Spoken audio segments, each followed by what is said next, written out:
Hi hello friends, welcome to Anita kitchen.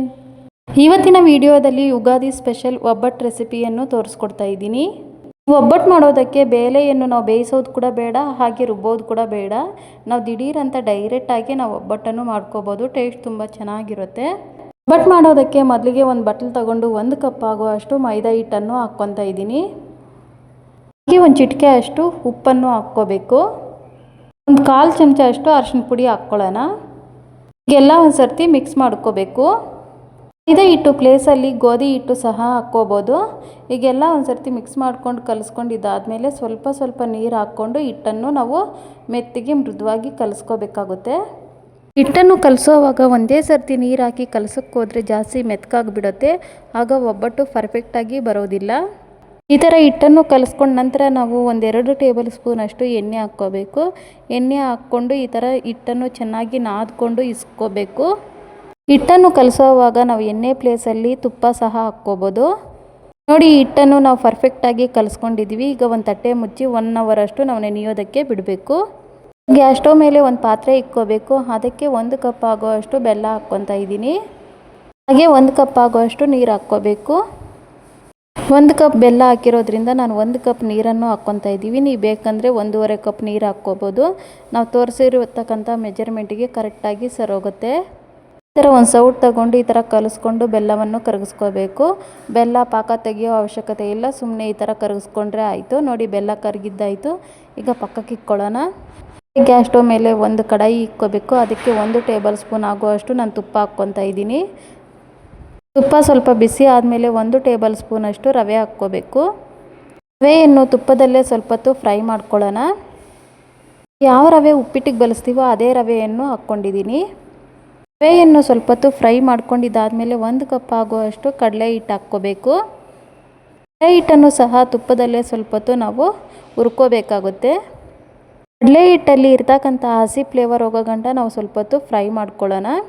1-2-3 ನಿಮಿಷಗಳ ಕಾಲ ಈ ಥರ ಫ್ರೈ ಮಾಡಿಕೊಂಡ್ರೆ ಸಾಕು, ಬೇಗನೆ ಫ್ರೈ ಆಗುತ್ತೆ. ನೋಡಿ, ಕಡಲೆ ಹಿಟ್ಟನ್ನೆಲ್ಲ ನಾವು ಚೆನ್ನಾಗಿ ಫ್ರೈ ಮಾಡ್ಕೊಂಡಿದ್ದಾಯಿತು. ಈಗ ನಾವು ಬೆಲ್ಲದ ನೀರನ್ನು ಸೇರಿಸ್ಕೋಬೇಕು. ಬೆಲ್ಲದ ನೀರನ್ನು ಸೇರಿಸೋವಾಗ ಈ ಥರ ಫಿಲ್ಟರ್ ಮಾಡಿ ಸೇರಿಸ್ಕೋಬೇಕಾಗುತ್ತೆ. ಬೆಲ್ಲದಲ್ಲಿ ಏನಾದರೂ ಕಸ ಕಡ್ಡಿ ಇದ್ದರೆ ಸಪ್ರೇಟ್ ಆಗುತ್ತೆ. ಬೆಲ್ಲದ ನೀರನ್ನು ಒಂದೇ ಸರ್ತಿ ಸೇರಿಸ್ದಿರ ಈ ಥರ ಸ್ವಲ್ಪ ನೀರು ಹಾಕಿ ಕಲಿಸ್ಕೋಬೇಕು. ಬೆಲ್ಲದ ನೀರನ್ನು ಸೇರಿಸಾದ್ಮೇಲೆ ಹಿಟ್ಟನ್ನು ಈ ಥರ ಚೆನ್ನಾಗಿ ಕಲಿಸ್ಕೋಬೇಕು. ಗಂಟುಗಳಿಲ್ದಂಗೆ ನೀಟಾಗಿ ಕಲಿಸ್ಕೋಬೇಕು. ಒಂದು ಅರ್ಧ ಟೇಬಲ್ ಸ್ಪೂನ್ ಅಷ್ಟು ಏಲಕ್ಕಿ ಪುಡಿ ಹಾಕ್ಕೋಬೇಕು. ಹಾಗೆ 1 ಟೇಬಲ್ ಸ್ಪೂನ್ ಅಷ್ಟು ತುಪ್ಪ ಹಾಕ್ಕೊಂಡು ನೀಟಾಗಿ ಕಲಿಸ್ಕೋಬೇಕು. ಕಡಲೆ ಹಿಟ್ಟು ಬೆಲ್ಲದ ನೀರಲ್ಲಿ ಚೆನ್ನಾಗಿ ಬೆಂದು ಈ ಥರ ಗಟ್ಟಿ ಆಗಬೇಕು. ಅಷ್ಟೊತ್ತವರೆಗೂ ನಾವು ಕಲಿಸ್ಕೋಬೇಕು. ನೋಡಿ, ಹೂರಣ ಚೆನ್ನಾಗಿ ರೆಡಿಯಾಗಿದೆ. ಈಗ ಒಂದು ಪ್ಲೇಟಿಗೆ ತೆಗೆದಿಕ್ಕೋಬೇಕಾಗುತ್ತೆ.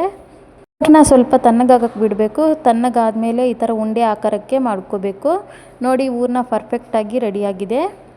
ಒಬ್ಬಟ್ಟು ಮಾಡೋದಕ್ಕೆ ಹೂರಣ ರೆಡಿಯಾಗಿದೆ. ಈಗ ನಾವು ಕಲಸಿರ್ತಕ್ಕಂಥ ಹಿಟ್ಟನ್ನು ಇನ್ನೊಂದು ಸರ್ತಿ ಕಲಿಸ್ಕೊಳ್ಳೋಣ. ನೋಡಿ, ಮೆತ್ತಗೆ ಸೂಪರಾಗಿ ಬಂದಿದೆ.